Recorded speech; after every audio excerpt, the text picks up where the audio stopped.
The Golden State Warriors are rewriting their story.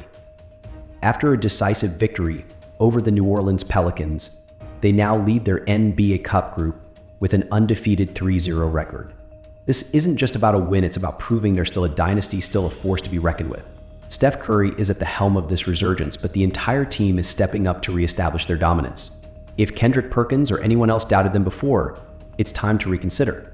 The Warriors are not just back, they're here to take it all. Look, Wendy, I don't have to wait till January, okay? The Warriors been popping in the West like Kendrick Lamar's new album, okay? When it comes down to what they've been doing, I've been watching this team since preseason, and they have a certain type of look. They have a certain type of synergy about themselves. They defend at a high level with Draymond Green anchoring their defense. They're number one in perimeter defense. Here's the thing, though. I believe that the Warriors are legit title contenders. But I need to know, Bob, do you believe that they're legit? I think they're going to win it every year, Kurt. Every year. Really? No, yeah, look, I didn't going into the season. But now that I got this thing on, I feel very confident in the things I say. I feel good. You know what? They have certainly looked like it. Yeah, why not? I mean, the West. Here's why I will say why not. I'm actually surprised the West hasn't looked as strong as it has. In 22, I remember when I was there, we huddled up. I was talking to Mike Dunleavy, and he said, this is our chance because there's no dominant team. I feel like there's no dominant team. We can talk about a team that I mentioned as my finals favorite in the West. That was Oklahoma City. I still think they're going to be hard to get around, but that's the only team. That's the only one I see as an obstacle for the Warriors right now. The reason that Oklahoma City and Golden State are so fascinating is that both of them are good and they're upwardly mobile. They can improve their rosters during the season. Now, Sam Presti, the president of the Thunder, has come out and said, I don't think we're going to make any trades this year. Mike Dunleavy has said the exact opposite. They could look to do trades. And when mentioning trades, I'm looking at Jonathan Kuminga.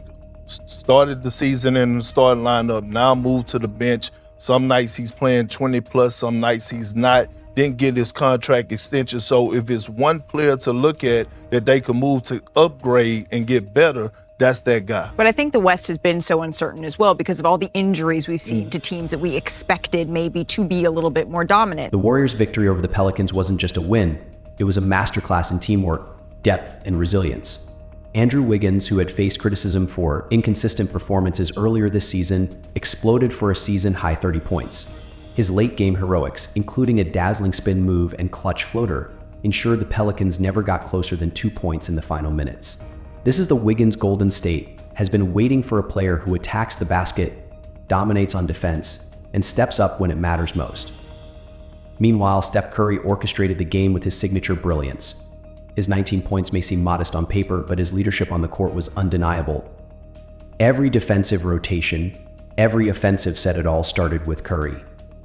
And let's not overlook Draymond Green, who grabbed the critical rebound on Trey Murphy's miss, hit 2 clutch free throws, and anchored the defense throughout the game. This wasn't just about individual performances, it was about domination in the fundamentals. The Warriors out-rebounded the Pelicans 5-2-4-2, demonstrating their physicality and control. They shot better from beyond the arc and managed the clock masterfully in crunch time. Kendrick Perkins has often criticized Golden State's ability to win physical battles. Well, Perk, what do you say now? Warriors record 3-0 in NBA Cup play, clinching a knockout round spot. Pelicans 1-2, their 10th loss in 11 games. Rebounding margin 10 for Golden State. But this victory isn't just about numbers, it's about what it symbolizes, the resurgence of a dynasty fueled by one of basketball's greatest players. Let's talk about Steph Curry's transformation from legend to something even greater. Steph Curry isn't just breaking records, he's redefining what greatness means in the NBA. This season, despite battling knee bursitis, Curry continues to deliver jaw-dropping performances.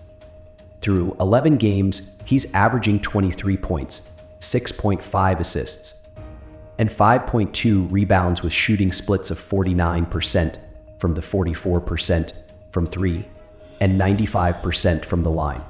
These aren't just good numbers, they're historic. Curry remains the engine that powers the Warriors, drawing defenders, creating space, and hitting impossible shots when it counts. Yet somehow, doubts still linger.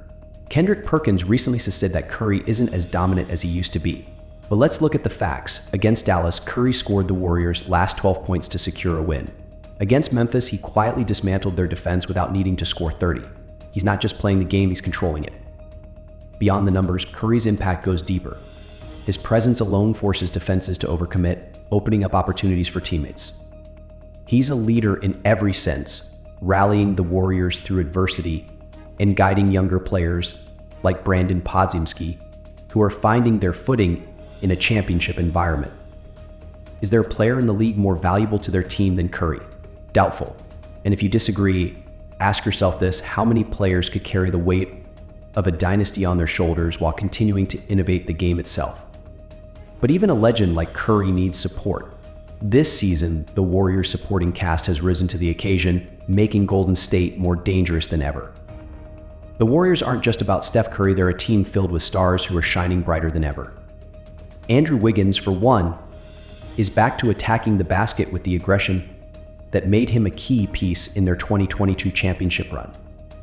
His three-point shooting has also rebounded to 41%, giving Golden State another reliable scoring option. Draymond Green remains the team's defensive linchpin. Averaging near triple-doubles, his leadership on both ends of the floor has been instrumental. His ability to defend multiple positions and his basketball IQ make him irreplaceable in this lineup. Meanwhile, Buddy Hield has been an offensive spark off the bench, averaging 20 points per game and ranking among the league's top three-point shooters. The Warriors' bench leads the NBA with an astonishing 59.6 points per game, the highest mark through the first 10 games of a season in 50 years. Players like DeAnthony Melton, Moses Moody, and even a struggling Brandon Podziemski are stepping up to fill critical roles. This depth allows Golden State to sustain their high-energy play for all 48 minutes. Kendrick Perkins doubted this team's depth, questioning whether they had enough firepower to compete with younger, faster squads. Well, the bench alone is outscoring most teams' starting lineups. Depth is not a question, it's a strength. But as this team thrives, the front office faces a crucial decision to trade or not to trade. Let's dig into the drama of the Warriors' trade market. Every championship team faces a turning point in the season, and for the Warriors, it might come in the form of a trade. With Jonathan Kuminga struggling to find consistency and questions about their size in the frontcourt, the temptation to make a move is real. But is it worth disrupting the chemistry of a team that's already clicking? Kendrick Perkins has argued that the Warriors need more size to compete with teams like Denver or Milwaukee. And while it's true they lack a dominant big man, their system relies on speed, shooting, and versatility. Adding a traditional big could disrupt the balance that makes them so effective. The Warriors must ask themselves, is there a player out there who can elevate this team without compromising its identity? Or is the current roster led by Curry, Wiggins, and Green already built to win? One thing is certain, whatever decision they make will shape the trajectory of their season. But as of now, the Warriors look every bit the top contender they've always been. Speaking of contenders, let's close with why Golden State is the team to beat in the NBA this year. The numbers don't lie. The Warriors rank third in offensive rating and fifth in defensive rating, making them one of the most balanced teams in the league. Their ability to adapt to different styles of play, whether it's matching physicality or outpacing teams with their speed, gives them a unique edge. Steph Curry remains the league's ultimate closer, while Wiggins, Green, and Hield provide the support needed to outlast any opponent. This isn't just a good team, it's a championship-caliber squad that's peaking at the right time. Kendrick Perkins may still doubt their ability to go all the way, but the Warriors are proving game after game that they're not just contenders, they're the favorites. And if you're still not convinced, just wait. The NBA Cup is theirs to lose, and the rest of the league should be very, very afraid. So where does this leave the Warriors? Let's wrap it up by looking at their legacy and what's next. The Warriors are not just chasing wins, they're chasing history. With Steph Curry leading the way and a team that's clicking on all fronts, they've silenced the doubters and reignited their dynasty.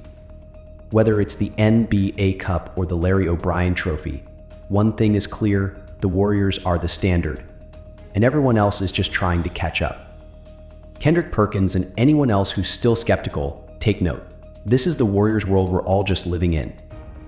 The dynasty isn't just alive, it's thriving, and it's only the beginning.